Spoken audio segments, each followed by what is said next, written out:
This is the Horse Radio Network. This is episode 453 of Horse Tip Daily, a different horse tip, a different equine topic, a different equestrian expert every day. Horse Tip Daily brings the world of equine knowledge to you one day at a time. Today's tip is sponsored by FeedXL. Visit them at feedxl.com.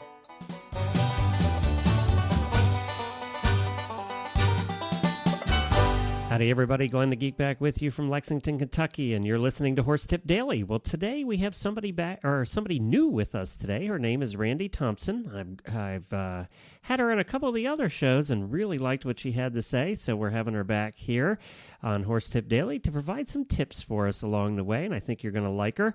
She's a speaker, a clinician, an author, a trainer of horses. She's done so many different things in her life, and now she works on marketing strategies for social media and the internet, but she's going to talk a little bit about training and things today. So we're going to get her started here in just a minute. She has several websites, which we'll talk about, and we'll let her introduce herself a little bit more, but I think you're going to like her. She's a lot of fun. And we're going to talk to her in just a minute, right after I tell you about something else that's fun, and that's the new website for FeedXL. You know, I don't know if you've ever stopped over. I've been talking about FeedXL for a long time now. You need to stop there. If you're at all concerned about how you feed your horse and what your horse eats, then FeedXL is the place to go to find out if you're doing it correctly. And with their new website, they're making it so much easier for you. It's so well laid out. It's so simple. Just go there. It takes a couple minutes to put in the information about your horse, to put in the information about what you feed your horse. It calculates everything that you're putting into your horse's mouth and then spits out these reports and tells you, are you feeding too much of this or too little of that, too many of these vitamins and not enough of those vitamins, too much grain, too much hay. It goes into everything. It's so comprehensive and it's so well done. Try feedxl.com. I use it for my horse Beaker.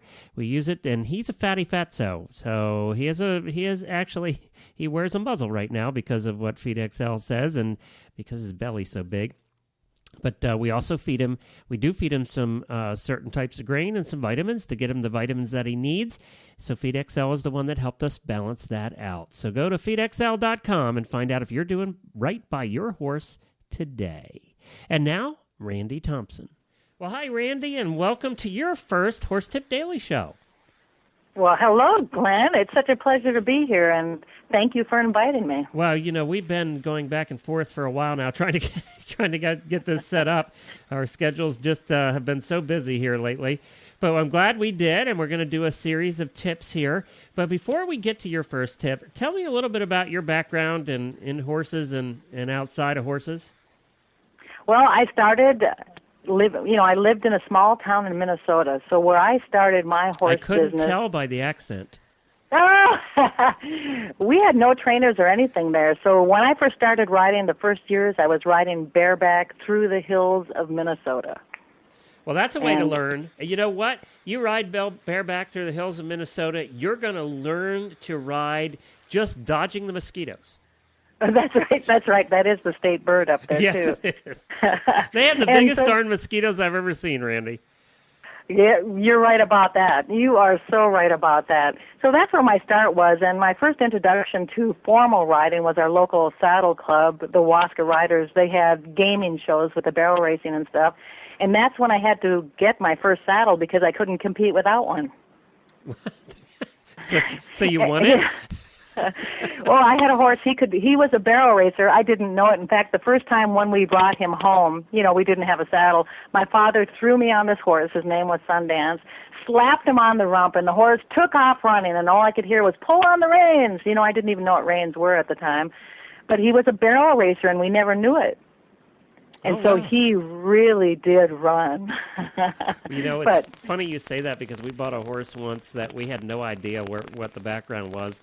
And we were trying to get it trained for dressage, and it was a cute quarter horse, but it just wasn't. There was no cooperation there. And finally, one day, my wife just took the horse out for a trail ride and galloped it a bit, and she discovered that this horse went very fast and turned very tight corners. So she tried it with barrels, and then we finally did a little bit more research and found out that it was a barrel racing champion. So, he knew the pattern better than she did.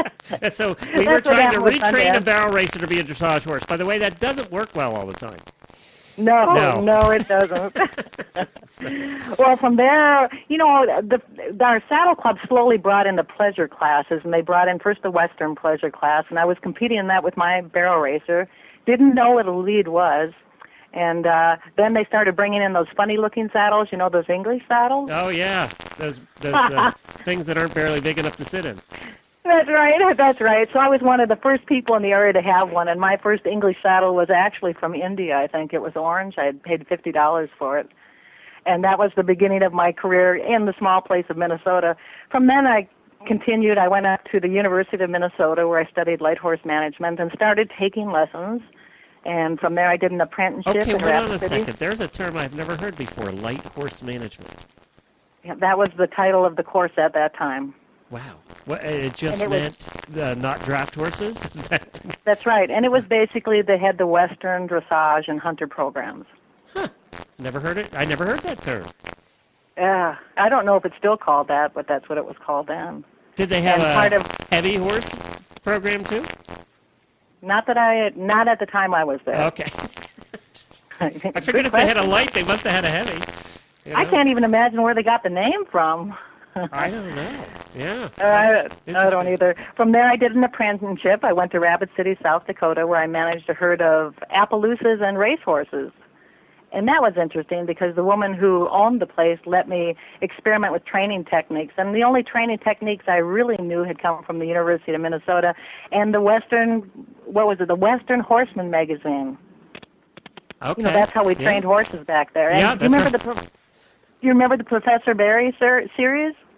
No. The Professor Barry School of Horsemanship? No. Oh, that was a booklet series that came out that most of us had access to. Anyway, from there I heard about Meredith Manor in West Virginia. So I went there. It was my first exposure to seeing real international riding. Huh.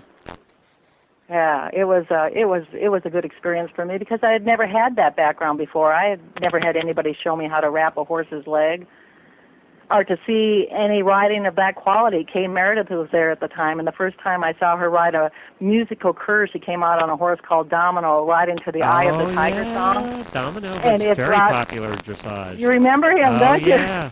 Brought tears to my eyes. He was a quarter horse. Did you know that? I don't think I knew that. Yeah, he was a quarter horse, and he was, I think, long listed for the Olympics. Domino was very popular back then. Yeah. So that was my beginning. That's where I started seeing another side of the horse world and the fact that people could make money doing it. Yep, that is possible. Yes, some people are able to do that. For a few people, it is. It is. Yeah, that's truer than most people want to. More and more people would like to think that it's possible, but there's a lot of graduates coming out with equine studies degrees that are surprised when they can't find a job in the equestrian world. Yes. I always say you better have a good second major. That's right. Yeah. And more experience than just the school. So now, did you ever compete? Yes. I've competed in, of course, the gaming in the beginning in the Western. From there, I ended up moving from West Virginia the second time I was there to Wellington, Florida. So you went from two mountainous states to flat. That's right. I was trying to get away from the cold. I was so tired of all the cold. So I ended up moving to South Florida and landed at Wellington, of all places. Actually, it was at the South Florida Fairgrounds, which is where all the big shows were held before everybody moved to Wellington. Oh, you remember that too? Yeah, yep.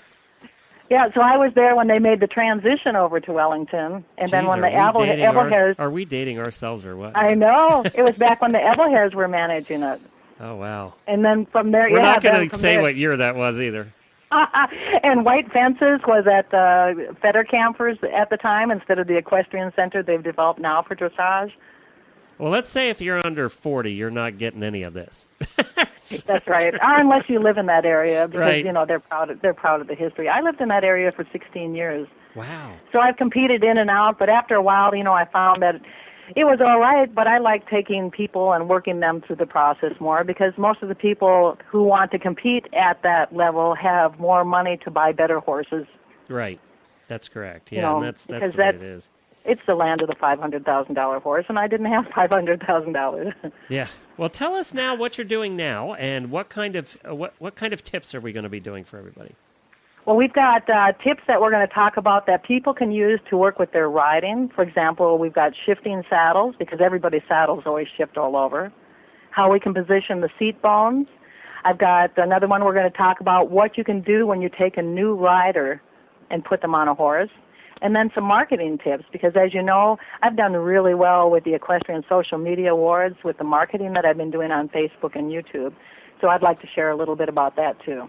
And now you're a clinician, an author, and you do all of those things. You have many hats, so it's going to be neat to hear your tips as we go along here. So you're going to be coming back on a fairly regular basis here on Horse Tip Daily. But let's get started with your first one. What are we talking about first? All right. Well, today I'd like to share with you a common problem that a lot of people have, and that is their saddle shifting. And Glenn, you've been on enough horses to know that all of a sudden you look down and you realize your saddle's probably all the way over to the right. Or you're under the horse. Yeah, under the horse. Well, Yeah. that would be from not tightening your girth.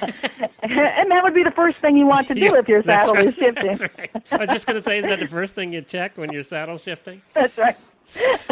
And it happens to all riders. And what happens is we notice the saddle is slipping to one side of the horse's back. Usually the saddle starts slipping over to the right. And that's especially on circles and curves to the left. Mm-hmm. And it's easy to see when you look at the riders. For example, if you go behind the rider and look at the saddle, the middle of the saddle, you can see the seam of the rider's pants. They should line up with the horse's tail. Right. Yep. Now, if you go from the front and look, you'll see that when the rider's saddle is slipping to one side, one stirrup will be shorter than the other. Right. And, a lot of people in the old days would correct it by shortening the stirrup. Well, that's not what the problem is to even out the stirrup. The problem is the rider's putting all of their weight usually to the right. And it starts at their seat, goes down their leg, and into their foot. And they put all their strength into the right leg, and that tips the saddle over to the right and makes the right stirrup look like it's longer than the left. Right. Yep. So most riders shift to the right. And there's an easy way to fix this. And, I've been doing this for a long time. I've been teaching trainers, coaches, and instructors for many years, so I had to develop techniques that worked with people that they could take home. The easiest way to fix it that I found is simple. Get a piece of tape. I like to use color tape, and put it in the center of the pommel if you're an English saddle. If it's Western, just look at the saddle horn. All the rider has to do is to keep the saddle in line with the horse's mane. So if you have a Western saddle, the saddle horn. If it's the English, the piece of tape or the center of the pommel. What they'll find is that normally the saddle is going to shift over every 5 or 6 steps. Huh. By stepping in the left stirrup, they're going to learn how to balance their riding position, which will put the saddle in the right place. Have you found this even if the saddle fits very correctly? In other words, it fits well, this still happens. Yes, unless you have a big withered horse. A horse with a big wither, the saddle might stay glued there. Right. But the rider's seat will slide to the right because their weight is all into the right stirrup. Right. So this is an easy way where anybody can if the saddle's not in line with the horse's mane, they need to put their weight into the left. Now, there's a way that I found that works, and this is not for beginners. I really like the tape idea. That's a good idea. Oh, and it works so easy, because you can just look at it. Right. But what you can do, and again, this is not for beginners, is usually people are using all their weight, all their strength in their right stirrups, so you drop the right stirrup. Do it first at the walk. Make sure you're on a safe, dependable horse. Okay. What they'll find is when they've dropped the right stirrup that they're going to feel like they can't ride. Right. And I've done this to professionals, and they're ready to cry. So, because they can't they drop the right stirrup, and they have to actually use the left side of their body to keep the saddle straight. So what it does is it'll adjust the rider's position quickly, easily, and effectively. And they have to take responsibility for it. The best way to do this, again, you start with the walk, start with straight lines, then add curves, because, it's usually the curves where the saddle slide the most, right, and see if you can keep the saddle straight. That's interesting. And, yeah, it is, and it'll change. Do you ride English at all, Glenn? Yes, when I ride. I'm mostly a driver. Oh. And we don't have that problem so much, because if you're going from one side to the other in the cart, there's a problem. That's right. Yeah. That's right. Well, for those who post the and cart, I have almost fallen out of the cart a few times, but again, there was more than shifting going on. There is, and tape wouldn't do any good. No, tape wasn't going to, unless I was taped it to the seat, it wasn't going to help at that point. So people can try that with their rising trot, and what it'll do is it'll even out the way they post, because a lot of people, when they're posting the trot, they make the horse's rhythm uneven. Right. Where the horse takes short, choppy steps. Right. And it's because they're uneven when they're doing the posting movement. They're putting all their weight on the right side and posting forward with their right hip. This will even out their riding position, and of course, at first they'll feel like they can't ride. And of course, lefties are just the opposite, aren't they? Most of the time. Yes. Yeah. But most people will be to the right. Okay. So this is something I have to continue practicing too. So that's the tip that I have for shifting saddles. I like it. And it's interesting. We've done almost 500 tips now, and nobody's ever had this one before. So, well, that's terrific. And where can people find out more about you and what you do? Well, they can go to horseandriderawareness.com, or join us on Facebook at Facebook.com/Horse and Rider Awareness. I'm also on YouTube. I've got over 200 videos on YouTube now for the Horse and Rider Awareness, yes. Wow. Do-it-yourself video series. And we have videos for instructors, trainers, coaches, and anybody that wants to learn more effective ways to either teach riding or train horses. And that channel, when you make titles, sometimes you don't know how they're going to turn up. And this one, I put out my name, and then I added Howrah to the end for Horse and Rider Awareness, but the title changer took out the I. So the name on my YouTube channel is Randi Thompson, Hara. Makes it sound like you're a Marine. Hurrah! I know. It is hurrah. Hurrah! But that's the best place. They can do a search on the Rand Thompson, Hara, and you'll find many, many, many pages of anything to do with horses or rider training. All right, cool. Well, thank you, Randi. We appreciate you joining us, and we're going to have you back here with another tip in a few weeks. All right. Thank you, Glenn. Well, I hope you liked Randi. She'll be back with us on a regular basis here to offer some advice on training and also on marketing.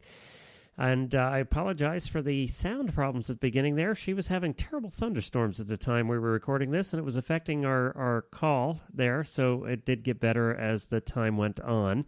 She lives on the top of a mountain in North Carolina, so the storms were right above her.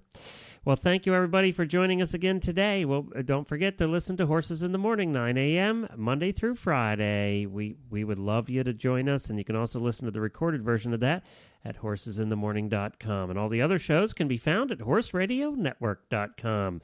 We'll be back again tomorrow with another new expert and a different horse tip. Until then, stay safe, everyone. The Horse Radio Network and the Horse Radio Network hosts are not responsible for statements of guests or their opinions. Use your own judgment when listening to the tips provided by the experts on Horse Tip Daily.